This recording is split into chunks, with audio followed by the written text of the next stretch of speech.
नमस्कार, स्वागत है आपका न्यूज फ्लैश में। मैं हूं आपके साथ सलोनी। बढ़ते हैं इस वक्त के बुलेटिन की और पहली खबर बताई जा रही है हनुमानगढ़ से, जहां गोगामेडी मेले में बाल भिक्षावृत्ति और बाल श्रम पर सख्ती दिखाई गई है। सीडब्ल्यूसी और पुलिस का संयुक्त निरीक्षण जारी। गोगामेडी मेले में बाल भिक्षावृत्ति और बाल श्रम रोकने के लिए सीडब्ल्यूसी मजिस्ट्रेट जितेंद्र गोयल और थाना प्रभारी संतोष ढाका ने मेला क्षेत्र का निरीक्षण किया। उन्होंने श्रद्धालुओं और झुग्गी झोपड़ी में रहने वालों को जागरूक किया कि बच्चों से भिक्षा न करवाई जाए और न ही नगद दी जाए। निरीक्षण के दौरान भिक्षा मांगते बच्चों से ढोल जब्त किए गए और परिजनों को समझाइश दी गई। दुकानदारों और होटल वालों को भी बच्चों से काम न करवाने के निर्देश दिए गए। गोयल ने कहा कि सभी लोग जागरूक हो जाएं तो राज्य को बाल भिक्षावृत्ति मुक्त बनाया जा सकता है। यह अभियान मेले के दौरान चलेगा।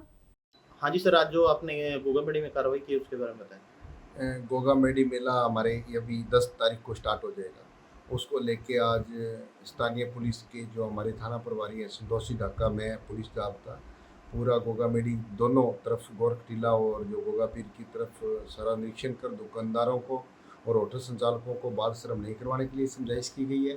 और जो अस्थायी रूप से झुग्गी झोपड़ी वाले हैं जो अभी अन्य राज्यों से भी आ जाते हैं और वो एक झुग्गियाँ बना के और 1 महीने के लिए यहाँ आवासित हो जाते हैं, वो बच्चों से बाल भिक्षावृत्ति करवाते हैं। उनको विशेष तौर से हिदायत दी गई है कि अगर बच्चों से भिक्षावृत्ति करवाते हुए पाएंगे तो उन पर कार्रवाई करेंगे और उनको तुरंत प्रभाव से यहाँ से गोगामेडी से बाहर करेंगे, यानी कि हमारे राज्य से ही बाहर करेंगे अगर कोई अन्य राज्यों से आके बच्चों से भिक्षावृत्ति करवाते हैं तो। गोगामेडी मेले में बाल श्रम को लेकर के या भिक्षावृत्ति को लेकर के बाल कल्याण समिति की ओर से क्या प्रयास रहेंगे?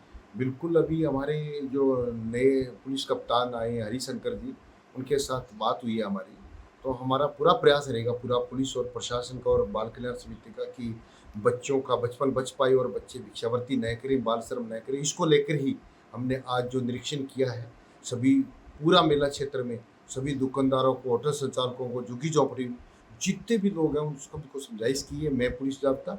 और दूसरा जो श्रद्धालु आ रहे हैं उनको भी हमने बड़े लेवल पे कन्वे किया है मैसेज कि आप बच्चों को बिल्कुल भी नगद भिक्षा न दें, क्योंकि कुछ लोग अपने स्वार्थ की पूर्ति के लिए, अपने नशे की पूर्ति के लिए बच्चों को भिक्षावृत्ति के लिए भेज रहे हैं, जिससे वो बच्चे रिपीट होते रहते हैं। अगर अपने खुद जागरूक हो जाए और बच्चों को भिक्षा नहीं देंगे, चाहे वो मेला हो, पुलिस चाहे वो बस स्टैंड हो या रेलवे स्टेशन हो, तो मैं आपको डेफिनेट कहता हूँ कि 80% बच्चों का बचपन तो आपकी जागरूकता से बच जाएगा। 20% हम पुलिस और प्रशासन हम व्यवस्था करेंगे। तो बच्चों का बचपन बचाना हमारी प्राथमिकता है। इसको लेकर हमने पूर्व तैयारियां स्टार्ट कर दी। अभी मेला स्टार्ट होने से पहले ही काम स्टार्ट कर दिया, तो आप समझ रहे हो कि मेले के अंदर भी हम पूरा दृढ़ता से काम करते हैं। बच्चों का बचपन बचाएंगे और बाल भिक्षावृत्ति और बाल श्रम पर रोक लगाने के लिए हमारे पूरे प्रयास रहेंगे। भादरा के जो बस स्टैंड है या मूर्ति चौक है या अंबेडकर चौक है, वहाँ पे मुख्य जहाँ पे अंदेशा है भी बाल श्रमिक मिल सकते हैं, उन होटलों को या 1-2 कैफेज की शिकायत थी वो उनको भी चेक किया मैं पुलिस जाब्ता।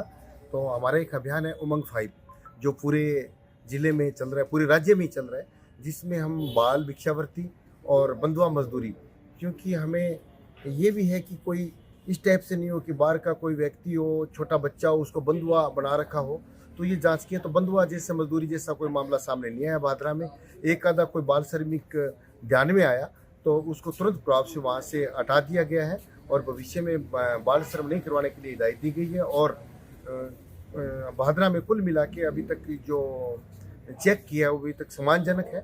और नेक्स्ट आगे भी इसके जो कुछ यहाँ पे हाईवे पे होटल वगैरह वो भी चेक करेंगे। अगर कोई भी बाल श्रम करवाता हुआ पाया गया तो उस पर बाल श्रम अधिनियम में कार्रवाई भी की जाएगी। ईंट भट्टों पर भी बड़ी संख्या में बाल श्रमिक काम करते हैं, कभी जांच किया आपने?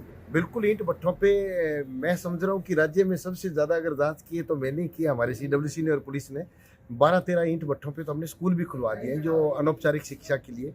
अब बारिश का मौसम स्टार्ट हो गया, उस पर ईंट भट्टों पे अब बंद रहेंगे 4-5 महीने। उसके बाद जस्ट मेरी जो एसपी महोदय आए हैं हमारे हरिशंकर जी, उनसे भी बात हुई है, तो हम नेक्स्ट पुलिस और प्रशासन को साथ लेके और श्रम विभाग को लेके सभी भट्टों पे, ज़्यादातर भट्टों पे हम जो प्रवासी श्रमिकों के बच्चे उनको पढ़ाने के लिए एक अनौपचारिक शिक्षा के लिए वहीं स्कूल खोलने जा रहे हैं जो पूर्व में हमने खोल रखे हैं, जिससे बच्चे पढ़ सकेंगे और मुख्य धारा से जुड़ सकेंगे।